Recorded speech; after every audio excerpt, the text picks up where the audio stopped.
तमाम नौजवान जो यहाँ मौजूद हैं उन सबको मेरी तरफ से अस्सलाम वालेकुम।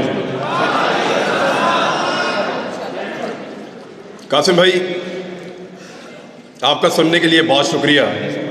आपको जल्दी जाना था, लेकिन इसके बावजूद आपने कहा कि पहले आप बात कर लो, और मेरे लिए बड़ा ऑनर है कि मैं आपके सामने बात कर रहा हूँ। यहाँ सारे लोग शऊर वाले बैठे हैं, नौजवान हैं, इनके साथ इनके ख्वाब बंधे हुए हैं। यहां बहुत सारे लोगों ने आपको बहुत सारी चीजें बताई होंगी। इनफरादी हैसियत में आगे कैसे बढ़ना है, आप सबने अपनी अपनी जिंदगी में क्या करना है, ये आप सब बेहतर जानते हैं। मैं इनफरादी मामलात पे बात नहीं करूंगा कि एक आदमी को क्या करना चाहिए, एक नौजवान को अपनी जिंदगी बनाने के लिए क्या करना चाहिए। आप सबका अपना अपना अंदाजा है अपने आप को लेकर। आप सब अपनी काबिलियत को, अपनी हिम्मत को और अपने ख्वाबों को जानते हैं। हर एक को पता है कि वो कितने पानी में है और क्या बन सकता है। थोड़ा सा प्लान करने की जरूरत है, तो उस पर बात नहीं करूंगा। अकेले कामयाब हो जाना कोई कामयाबी नहीं होती। कामयाबी वो है जो सारों को मिले, मिलकर कामयाब हो सबके सब। और उसके लिए हमें इज्तिमाई जिम्मेदारी अदा करनी पड़ती है, सारे मिलकर काम करेंगे। यानी बहुत सारी चीजें आज से 8-10 माह पहले मुझे नहीं पता थी। मैंने भी मुताला पाकिस्तान की और माशरती उलूम की वही किताबें पढ़ी हैं जो आप लोगों ने पढ़ी हैं। अधूरा नॉलेज, पूरी तालीम ही नहीं देते, पूरी बात ही नहीं बताते, आपको आधा सच बताते हैं, आधा सच। एक अजीबोगरीब नर्सरी में हमें बड़ा किया जाता है। हुब्बुल वतनी के क्राइटेरिया सेट कर दिए जाते हैं, ये करोगे तो तुम मुहिब्बे वतन हो, और अगर ये लाइन क्रॉस करोगे फिर नहीं हो। गलत किताबें पढ़ाई, गलत निसाब पढ़ाया, सही और पूरी बात कभी नहीं बताई। सही बात पता चलती है जब आप प्रैक्टिकल लाइफ में आते हैं, जब आप उन लोगों के साथ डील करते हैं, फिर आपको समझ आती है कि आपके साथ तो धोखा हुआ है, आपकी राय तो राय ही नहीं है। और फिर आप में से जो खड़ा होता है उसको निशाने इबरत बनाते हैं, क्योंकि वजह यह है कि इस हॉल में मौजूद हजारों लोगों में से एक खड़ा होता है, 2 खड़े होते हैं, सब खड़े नहीं होते। एक की टांगे उतारना, एक की टांगे तोड़ना आसान है, एक का मुंह तोड़ना आसान है, एक को गिरफ्तार करना आसान है, एक की सलवार उतारना आसान है, किसी एक को नंगा करके उस पर तशद्दुद करना आसान है, सब पे नहीं किया जा सकता। इसलिए मैं कह रहा हूं कि मैं इज्तिमाई जिम्मेदारी पे बात करूंगा। अकेले अकेले कब तक लड़ेंगे? वो जंगल में पड़ा रहा अकेला 2.5 महीने तक, इसी लड़ाई में उतरा था। अरशद शरीफ, तकलीफ होती है उसके बारे में बात सुनकर। जब मोबाइल खोलता हूं बीच में आता है वो कहीं, कोई ना कोई तस्वीर बीच में होती है, तकलीफ होती है। अकेला जंगल में पड़ा था 2.5 महीने तक। उसने अपने मुंह से कहा कि मैं एक कमीज के अंदर बार बार प्रोग्राम कर रहा हूं। किसके लिए लड़ रहा था? हक के लिए। इंसाफ के लिए, सबके लिए एक जैसा पाकिस्तान होगा, इसके लिए कोई बंद कमरों में फैसले नहीं करेगा, इसके लिए लड़ रहा था। अगर सब लड़ते तो आज, अगर सब जीतते तो वो भी आपके साथ जीतता। वो नहीं है, उसे अकेला छोड़ा हमने। क्या हम सिर्फ जनाजों में शिरकत करेंगे? एक ही दफा इकट्ठे होते हैं जनाजे में, हर आदमी रो रहा था मैंने इसके जनाजे को हाथ लगाना है, मैंने इसके जनाजे को चूमना है, मुझे इसको छूने दो। क्यों? इससे आधी हिम्मत दिखाई होती जब वो जिंदा था, जब उसके ऊपर झूठे पर्चे हो रहे थे, जब हमें गद्दार बनाया जा रहा था, जब हमें बागी डिक्लेयर किया जा रहा था, जब गिरफ्तारियां हो रही थी। 50 के करीब पर्चे दिए इन्होंने हम पे 1 महीने के अंदर। तब खड़े होते ना, उसके जनाजे में आ गए सब। तो इज्तिमाई जिम्मेदारी पूरी करने की जरूरत है, सबको मिलकर करना पड़ेगा,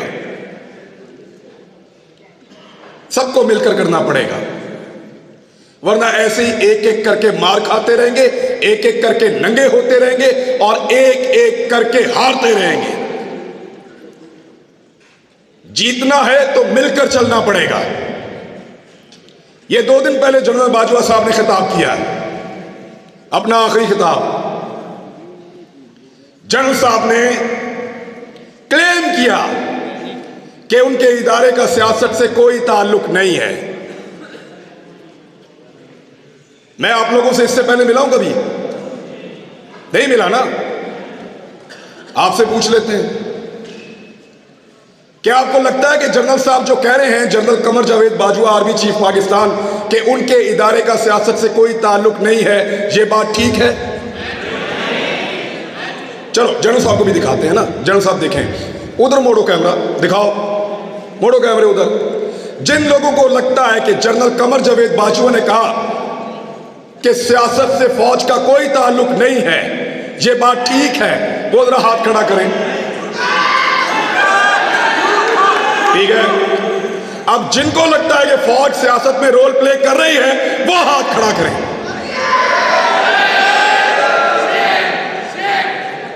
लो जनरल साहब, ये रह गया एतबार आपका। निकलो बाहर, पूछो लोग किसकी इज्जत करते हैं, पता करो मारने वालों की इज्जत कर रहे हैं या मरने वालों की। पूछो जिन्होंने जमीन तंग की, जिन्होंने मारा, बाहर लोग उनकी इज्जत कर रहे हैं। निकल के देखो पूरी दुनिया के अंदर, जाओ जाओ, निकलो पूरी दुनिया में, तुम्हें तुम्हारी औकात पता चले।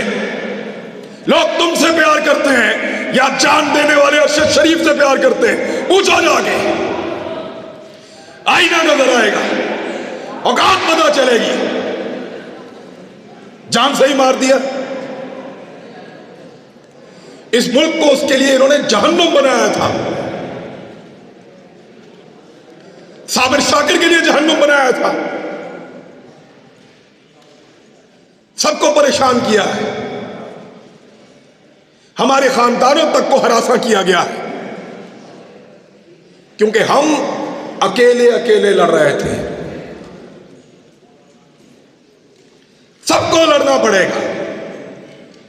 तुम्हें सिर्फ मारना आता है, तुमने सिर्फ मारना सीखा है, हमें मरने के अलावा भी बहुत कुछ आता है, और वो हम करके दिखाएंगे इंशाअल्लाह।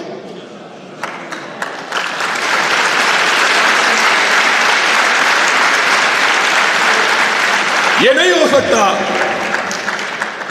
कि तुम बंद कमरों के अंदर फैसले करो कि मुझे उसकी शक्ल पसंद नहीं है, वो मेरी बात नहीं सुनता, वो मेरे से ज्यादा मकबूल हो रहा है, वो मेरे मफाद के रास्ते में आ रहा है, वो मुझे ये नहीं दे रहा, वो मेरे कहने के ऊपर ये काम नहीं कर रहा, निकालो इसको, दूसरा लेकर आएंगे। क्यों? तुम्हारे बाप का मुल्क है, हमारा पाकिस्तान।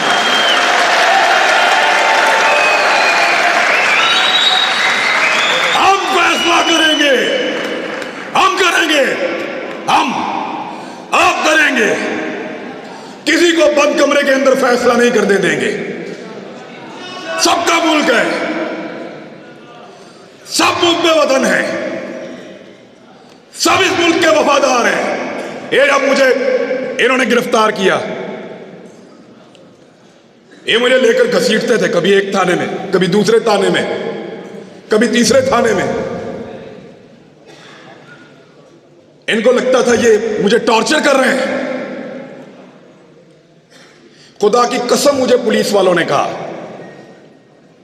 हर पुलिस वाले ने कहा कि इमरान भाई हम शर्मिंदा हैं। पूरा निजाम जरगमाल बनाया हुआ था, एक आदमी की हमदर्दी इनके साथ नहीं थी। मैंने खुद देखा है, कोई आदमी सामने आकर कहता था, कोई छुप कर आकर कहता था, लेकिन सारे कहते थे तेरे साथ ज्यादती हो रही है।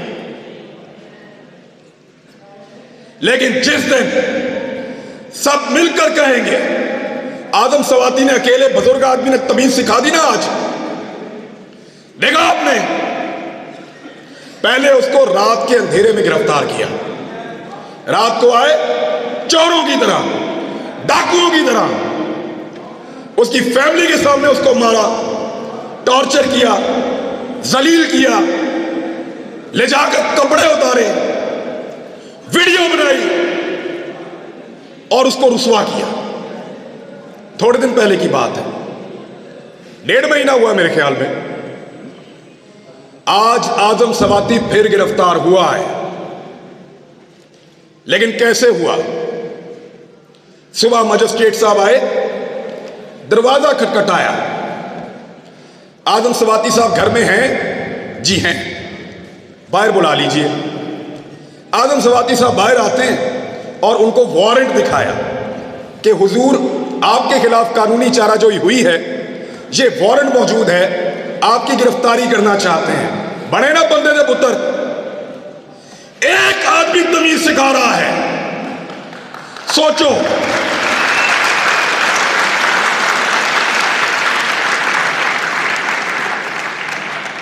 सोचो, एक 74 साल का आदमी तमीज सिखा रहा है। उसकी पॉलिटिकल पार्टी को भूल जाएं आप, हो सकता है वो नून लीग से होता, हो सकता है वो जमात इस्लामी से होता, हो सकता है वो पीपल्स पार्टी से होता, कहीं से भी, लेकिन तमीज सिखा दी है उसने। अब रात को नहीं आएंगे, कपड़े नहीं उतारेंगे, वो जुल्म नहीं करेंगे। तो इसलिए डट जाना जरूरी है। जितने लोग आज तक तारीख में डट गए, क्या उन सबको यकीन था कि वो जीत जाएंगे? नहीं, बिल्कुल नहीं। अंधे को भी नजर आता था कि ये जंग जीते जाने के काबिल नहीं है। पोरस को पता था कि सिकंदर बहुत ताकतवर है। सबसे बड़ी मिसाल देता हूं, क्या इमाम हुसैन रज़ी अल्लाह तआला अन्हु को और उनके साथियों को नहीं पता था? यकतरफा लड़ाई थी। जरूरी नहीं है कि आपने सारी लड़ाइयां जीतनी हो, कुछ लड़ाइयां आपको सिर्फ लड़नी होती हैं, उनमें उतरना पड़ता है।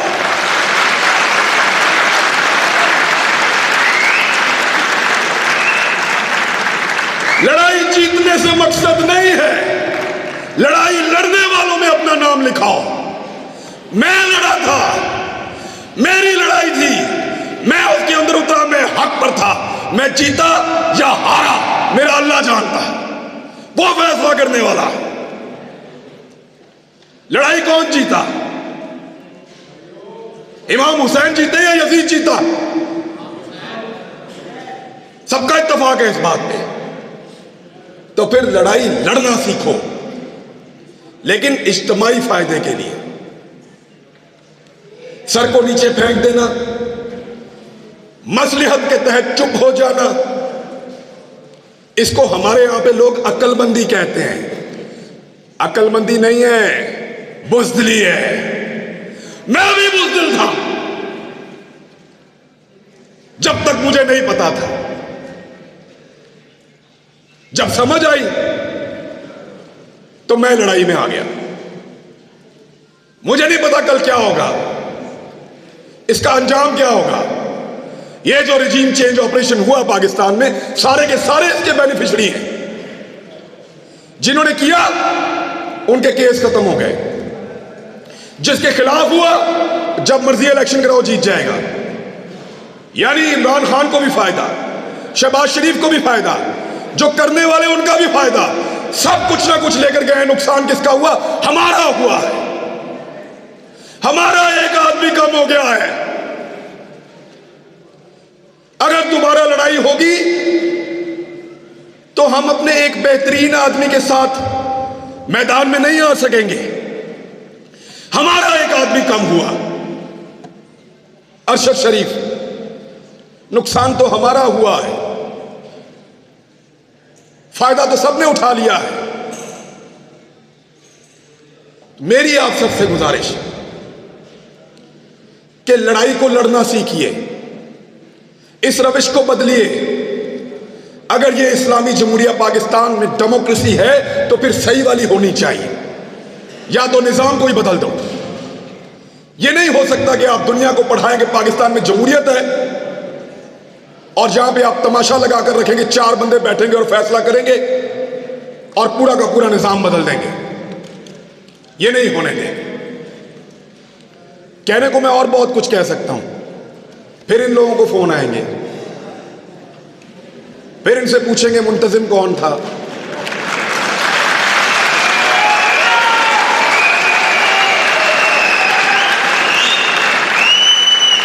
प्रोग्राम किसने करवाया, नौजवान कहां से आए थे, कोई कलदम तंजीम के बंदे तो नहीं थे।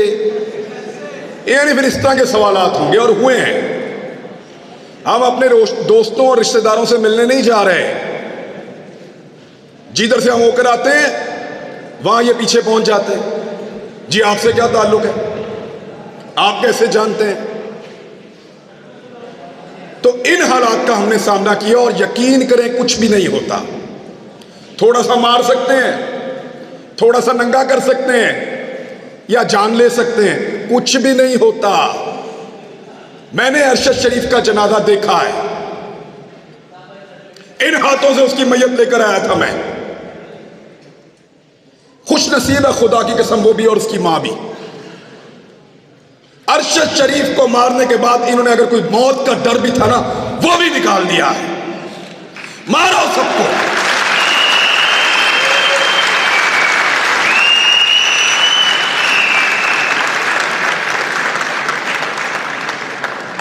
क्योंकि जब आपको इस बात का यकीन हो कि आप तारीख की दुरुस्त सिमत पे खड़े हैं, जब आपको यकीन हो कि आप जुल्म के खिलाफ खड़े हैं, तो फिर इससे कोई फर्क नहीं पड़ता कि आपके साथ क्या हो रहा है। मैं ये पहली दफा गिरफ्तार नहीं हुआ। एक छोटी सी चीज आपको बताता हूं, मैं पहले भी गिरफ्तार हुआ मैं, लेकिन पहले मेरा दिल ही नहीं लगता था। एक लम्हे के लिए भी मेरा दिल करता था मैं अभी बाहर आ जाऊं, और इस मर्तबा मुझे परवाह भी नहीं थी ये जो मर्जी करें।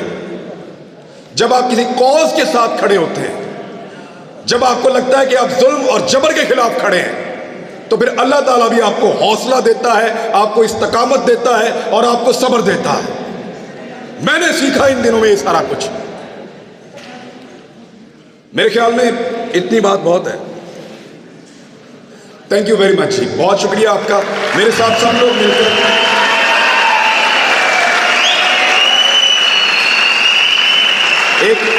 एक नारा लगाएं मेरे साथ सब मिलकर, ताकि हम जाते जाते गद्दारी के सर्टिफिकेट बांटने वालों को ये बताएं कि सिर्फ तुम ही मुहिब्बे वतन नहीं हो। Pakistan, Pakistan. Thank you very much.